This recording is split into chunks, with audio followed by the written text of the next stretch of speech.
সুনামগঞ্জ সদর উপজেলার গৌরাঙ্গ ইউনিয়নের গজারিয়া নদীতে প্রতিদিন রাতের আধারে এভাবেই চলে অবৈধ বালু উত্তোলনের মহা উৎসব। প্রতিনিয়ত নদী থেকে বালু উত্তোলনের ফলে দেখা দিয়েছে তীব্র ভাঙন।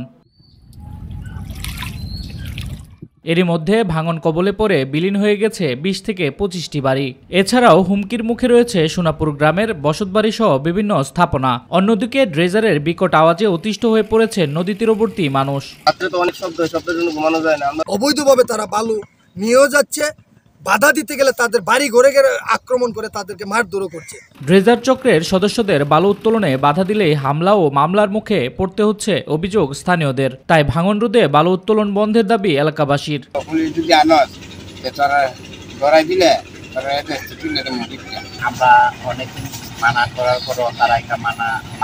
অবৈধভাবে বালু উত্তোলন বন্ধে নিয়মিত মোবাইল কোর্ট সহ অভিযান পরিচালনা করা হচ্ছে দাবি স্থানীয় প্রশাসনের। কঠোর নির্দেশনা দিয়েছি যাতে এই ধরনের কাজ সংঘটিত হতে না পারে। এছাড়াও আমরা মোবাইল কোর্ট পরিচালনায় জেলা পুলিশ সর্বদা সহযোগিতা করে আসছি। সুনির্দিষ্ট অভিযোগ পেলে আমরা তাৎক্ষণিকভাবে এই বিষয়ে ব্যবস্থা গ্রহণ করে থাকি। দিন দিন বাড়ছে বৈধ অবৈধ বালু উত্তোলন, ফলে ক্ষতিগ্রস্ত হচ্ছে নদীপাড়ের বাসিন্দা ও ফসলি জমি। মোবাইল কোর্ট সহ অভিযান নিয়মিত চালানোর জন্য সংশ্লিষ্ট নির্বাহী ম্যাজিস্ট্রেট সহ উপজেলা নির্বাহী অফিসার, এসিডেন্ট সহ সকলকে নির্দেশনা প্রদান করা হয়েছে।